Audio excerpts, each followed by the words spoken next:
नमस्कार। प्रांजल ज्ञान गंगा में आप सभी का स्वागत है। हम संक्षिप्त महाभारत का पाठ कर रहे हैं, जिसमें कि शौप्तिक पर्व चल रहा है। अब तक शल्य पर्व चल रहा था, अब ये शौप्तिक पर्व के अंतर्गत ही कथाएं चल रही हैं, जिसमें कि हमने कल कृपाचार्य और अश्वत्थामा का संवाद की कथा को पढ़ा था। आज हम कथा में अश्वत्थामा का श्री महादेव जी पर प्रहार, उसका पराभव और फिर आत्मसमर्पण करके उनसे खड़ग प्राप्त करने की कथा को पढ़ेंगे। संजय कहते हैं, महाराज कृपाचार्य जी से ऐसा कहकर द्रोण पुत्र अकेला ही अपने घोड़ों को जोतकर शत्रुओं पर चढ़ाई करने की तैयारी करने लगा। तब उससे कृपाचार्य और कृतवर्मा ने पूछा, तुम रथ किस लिए तैयार कर रहे हो? तुम्हारा क्या करने का विचार है? हम भी तो तुम्हारे साथ ही हैं और सुख दुख में तुम्हारे साथ ही रहेंगे। यह सुनकर अश्वत्थामा ने जो कुछ वह करना चाहता था उसे साफ साफ कह दिया।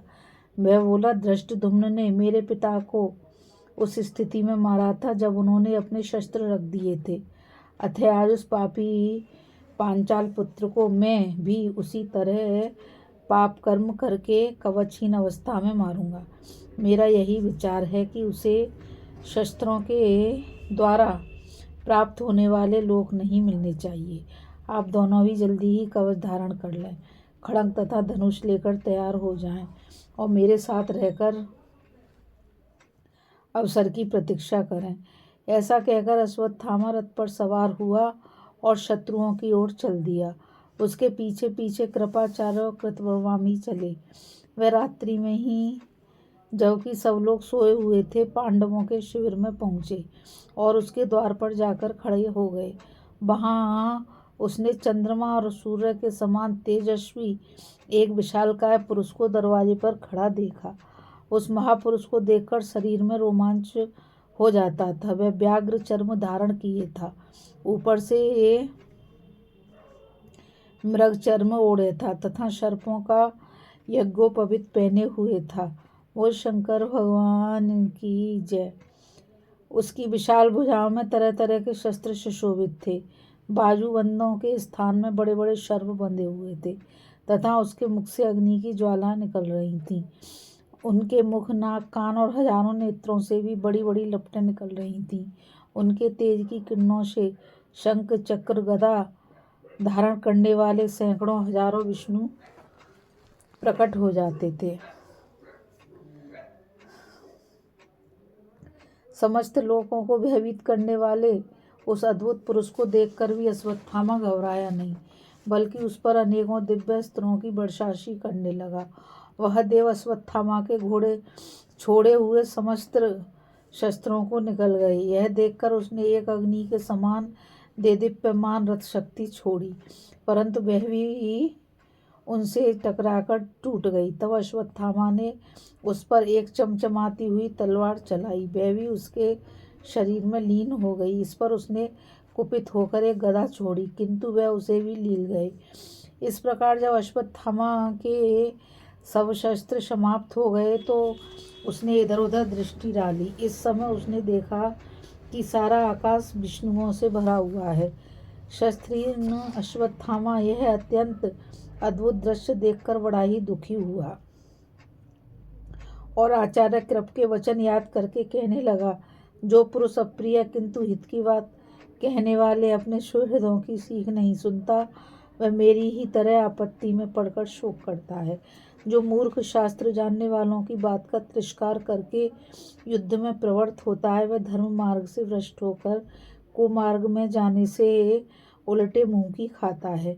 मनुष्य को गौ, ब्राह्मण, राजा, स्त्री, मित्र, माता, गुरु, दुर्बल, मूर्ख, अंधे, सोए हुए, डरे हुए, नींद से हुए, मतवाले, उन्मत्त और असावधान पुरुषों पर हथियार नहीं चलाना चाहिए। गुरुजनों ने पहले ही सब पुरुषों को ऐसी शिक्षा दे रखी है, किंतु मैं उस शास्त्रीय सनातन मार्ग का उल्लंघन करके उल्टे रास्ते से चलने लगा। इसी से इस घोर आपत्ति में पड़ गया हूँ। जब मनुष्य किसी काम को आरंभ करके भय के कारण इसे बीच में ही छोड़ देता है तो बुद्धिमान लोग उसे उसकी मूर्खता ही कहते हैं। इस समय इस काम को करते हुए मेरे आगे भी ऐसा ही भय उपस्थित हो गया है। यूँ तो द्रोण पुत्र किसी प्रकार युद्ध से पीछे हटने वाला नहीं, परंतु यह महाभूत तो मेरे आगे विधाता के दंड के समान आकर खड़ा हो गया है। मैं बहुत सोचने पर भी इसे कुछ समझ नहीं पाता हूँ। निश्चय ही मेरी बुद्धि जो अधर्म से कलुषित हो गई है उसका दमन करने के लिए यह भयंकर परिणाम सामने आया है। निस्संदेह इस समय मुझे जो युद्ध से हटना पड़ रहा है यह देव का ही विधान है।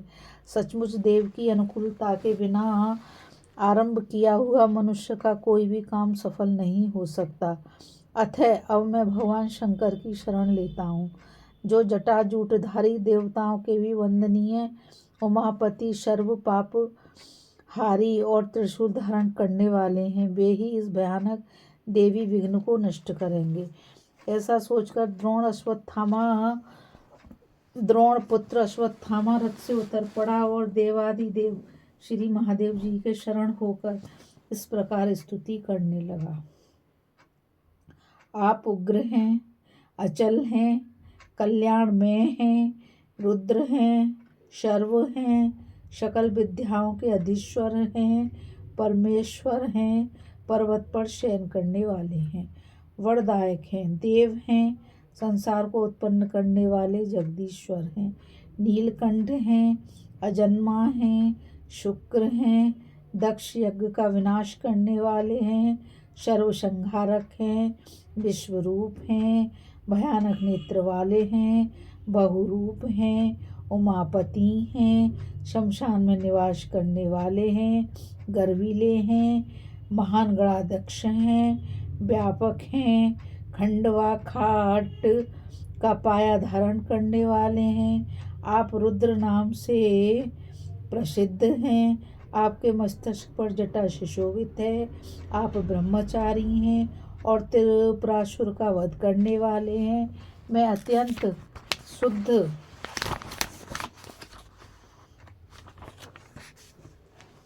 हृदय से समर्पण करके आपका यजन करता हूँ। सभी ने आपकी स्तुति की है, सभी के आप स्तुत्य हैं और सभी आपकी स्तुति करते हैं। आप भक्तों के सभी संकल्पनों को पूर्ण करने वाले हैं। गजराज के चर्म से सुशोभित हैं, रक्तवर्ण है, नीलग्रीव है, अशह है, शत्रुओं के लिए दुर्जय हैं, इंद्र और ब्रह्मा की भी रचना करने वाले हैं, साक्षात पर ब्रह्म हैं, व्रतधारी हैं, तपोनिष्ठ हैं, अनंत हैं, तपस्वियों के आश्रय हैं, अनेक रूप हैं, गणपति हैं, त्रिनयन हैं, अपने पार्षदों को प्रिय हैं, धनेश्वर हैं, पृथ्वी के मुख्य स्वरूप हैं, पार्वती जी के प्राणेश्वर हैं, स्वामी कार्तिकेय के पिता हैं, पीतवर्ण हैं, वृषवाहन हैं, दिगंबर हैं। आपका वेग बड़ा ही उग्र है। आप पार्वती को विभूषित करने में तत्पर हैं, ब्रह्मादि से श्रेष्ठ हैं, परात्पर हैं तथा आपसे श्रेष्ठ कोई नहीं है। आप उत्तम धनुष धारण करने वाले हैं, संपूर्ण दिशाओं की अंतिम सीमा है, सब देशों के रक्षक हैं, सुवर्ण में कवच धारण करने वाले हैं। आपका स्वरूप दिव्य है तथा आप अपने मस्तिष्क पर आभूषण के रूप में चंद्रकला को धारण करने वाले हैं। मैं अत्यंत समाहित होकर आपकी शरण लेता हूँ। यदि आज मैं इस दुस्तर आपत्ति के पार हो गया तो समस्त भूतों के संघात रूप इस शरीर की बलि देकर आपका यज्ञ करूँगा। इस प्रकार अश्वत्थामा का दृढ़ निश्चय देखकर उसके सामने ही एक सुवर्णमयी वेदी प्रकट हुई। उस वेदी में अग्नि प्रज्वलित हो गई। उससे बहुत से गण प्रकट हुए। उनके मुख और नेत्र दीप्यमान थे। वे अनेकों सिर, पैर और हाथों वाले थे।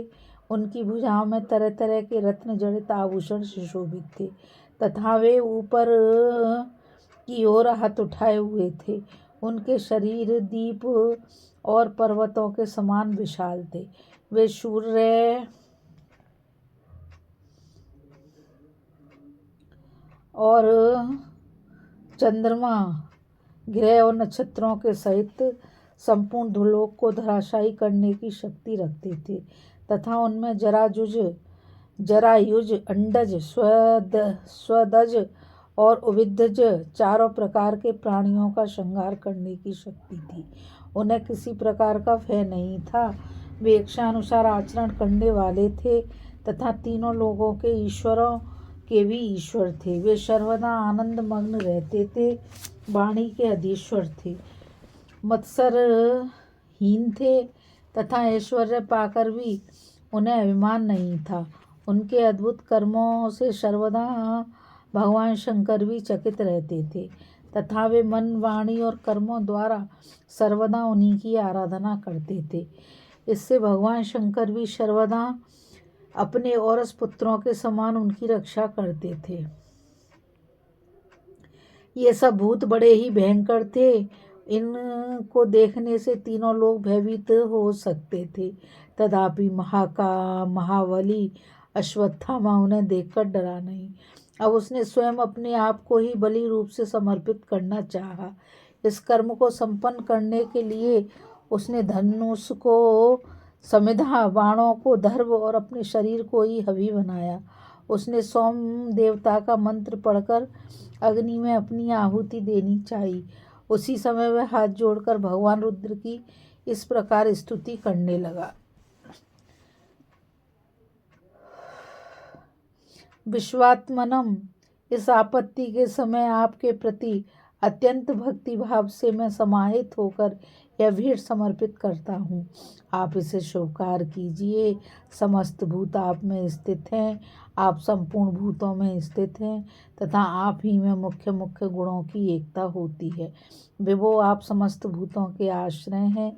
यदि इन शत्रुओं का पराभव मेरे द्वारा नहीं हो सकता तो आप भविष्य रूप से अर्पण किए हुए इस शरीर को स्वीकार कीजिए। द्रोणपुत्र अश्वत्थामा ऐसा कह उस अग्नि से देदीप्यमान वेदी पर चढ़ गया और अपने प्राणों का मोह छोड़कर आग के बीच में आसन लगाकर बैठ गया। उसे हवि रूप से ऊर्ध्ववायु होकर निश्चेष्ट बैठे देखकर भगवान शंकर ने हंसकर कहा। श्री कृष्ण ने सत्य, शौच, सरलता, त्याग, तपस्या, नियम, क्षमा, भक्ति, धर्म, बुद्धि और वाणी के द्वारा मेरी यथोचित आराधना की है। इसलिए उनसे बढ़कर मुझे कोई भी प्रिय नहीं है। पांचालों की रक्षा करके भी मैंने उन्हीं का सम्मान किया है, किंतु कालवश अब ये निस्तेज हो गए हैं। अब इनका जीवन शेष नहीं है। ऐसा कहकर भगवान शंकर ने अश्वत्थामा को एक तेज तलवार दी और अपने आप को उसी के शरीर में लीन कर लिया। इस प्रकार उनसे आविष्ट होकर अश्वत्थामा अत्यंत तेजस्वी हो गया। इस कथा में बस इतना ही। अभी हम कथा में अश्वत्थामा का श्री महादेव जी पर प्रहार, उसका पराभव और आत्मसमर्पण करके उनसे खड़ग प्राप्त करने की कथा को पढ़ा था। अब हम आगे कथा में अश्वत्थामा के द्वारा पांडव और पांचाल वीरों का संहार की कथा को पढ़ेंगे। इस कथा में बस इतना ही। मुझ गीता रावत को आज्ञा दीजिए। कल फिर मिलेंगे एक नई कथा के साथ। और मैं आप सभी से यही कहना चाहूँगी कि इस चैनल को ज़्यादा से ज़्यादा लाइक, शेयर और सब्सक्राइब कीजिए ताकि ये अमूल्य ज्ञान अधिक से अधिक लोगों तक पहुंच सके, क्योंकि आप सभी के सहयोग से ही यह कथा आगे बढ़ेगी। और मैं आप सभी से यही कहना चाहूँगी कि कमेंट के द्वारा मुझे बताइए कि यह कथा आपको कैसी लगी। राधे राधे। जय श्री कृष्णा। नमस्कार।